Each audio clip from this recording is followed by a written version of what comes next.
Hi friends, வாங்க என்னோடய அம்மா ஸ்டைலில் ஒரு ட்ரெடிஷ்னல் சீரக குழம்பு பார்க்கலாம். சூப்பராக இருக்கும்ப்பா. 2 டீஸ்பூன் அளவு சீரகத்தை வெறும் வானலில் லேசாக வறுத்துட்டு ஆற வச்சு குறன்னு அரைச்சிட்டோம் அப்படின்னா சூப்பரான மசாலா ரெடி பண்ண குழம்புக்கு. நம்ம ஒரு பெரிய நெல்லிக்காய் சைஸ் அளவு நான் புளி எடுத்து கரைச்சி வச்சுருக்கேன், வடிகட்டி எடுத்து வச்சுருக்கேன். அது கூட உப்பு தேவையான அளவு சேர்த்துட்டு 2.5 டீஸ்பூன் அளவு நான் மிளகாத்தூள் சேர்த்துருக்கேன். உங்களுக்கு காரம் அதிகமாக வேணுன்னா உங்களுக்கு தகுந்த மாதிரி நீங்கள் சேர்த்துக்குங்க. ஒரு தக்காளியை போட்டு கரைச்சி நான் குழம்ப ரெடி பண்ணி எடுத்து வச்சுட்டு, இதுக்கு நான் ஒரு 2 பெரிய சைஸ் அளவு வெங்காயம், 2 தக்காளி, ஒரு கைப்பிடி அளவு பூண்டு எடுத்திருக்கேன், கருவேப்பிலை எடுத்திருக்கேன். இவ்வளோ தான்ப்பா இதுக்கு தேவையானது. நீங்கள் சின்ன வெங்காயம் யூஸ் பண்ணுறீங்கன்னா ஒரு கைப்பிடி அளவு சின்ன வெங்காயம் கூட நீங்கள் எடுத்துக்கங்க. இன்றைக்கி எனக்கிட்ட இல்லாதனால நான் எடுத்துருக்கேன். பூண்டு நல்லா தட்டிட்டோம் அப்படின்னா சூப்பராக இருக்குமா, டேஸ்ட்டாக இருக்கும். யாருக்குமே கொடுக்க மனசு வராது. ஒரு முறை செஞ்சு பாருங்கள். நம்மளுடைய சப்ஸ்கிரைபர் சிஸ்டர் ஒருத்தவங்க இந்த குழம்புக்கு சேனலில் போட்டிருக்கீங்க, ஆனால் பேர் போடாமல் போட்டிருக்கீங்க. இதுக்கு என்ன பேருன்னு கேட்டிருக்காங்க.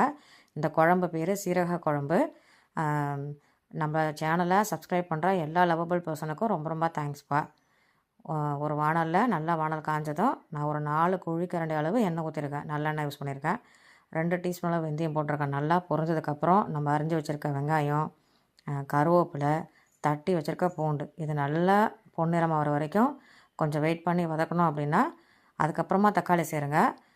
அப்போ தான் அந்த குழம்பு பச்சை நாற்று அடிக்காமல் டேஸ்ட்டாக இருக்கும்ப்பா. அம்போட்டு ருசியாக இருக்கும்ப்பா. ஒரு அப்பளம், ஒரு முட்டை ஆம்லேட்டு, செம்ம காம்பினேஷன்ப்பா அந்த குழம்பு. சாப்பிட்டு பாருங்களேன். தக்காளியை கொட்டி வதக்கிட்டு கொஞ்ச நேரம் வெயிட் பண்ணோம் அப்படின்னா நல்லா வதங்கிடுச்சு. இந்த ஸ்டேஜில் குழம்பு ஊற்றிட்டு நம்ம அரைச்சி வச்சுருக்க அந்த சீரகத்தையும் இது மேலே தூவி நல்லா ஒரு தடவை கிளறி விட்டு அடுப்பு ஆஃப் பண்ணிட்டிங்கன்னா என்னோடய ஸ்டைலில் ஒரு ட்ரெடிஷ்னல் சீரக குழம்பு ரெடிப்பா. ஒரு தட்டு சோறு சாப்பிட்டாலும் பத்தாதுப்பா. ட்ரை பண்ணி பார்த்துட்டு எப்படி இருக்குன்னு சொல்லுங்கள்.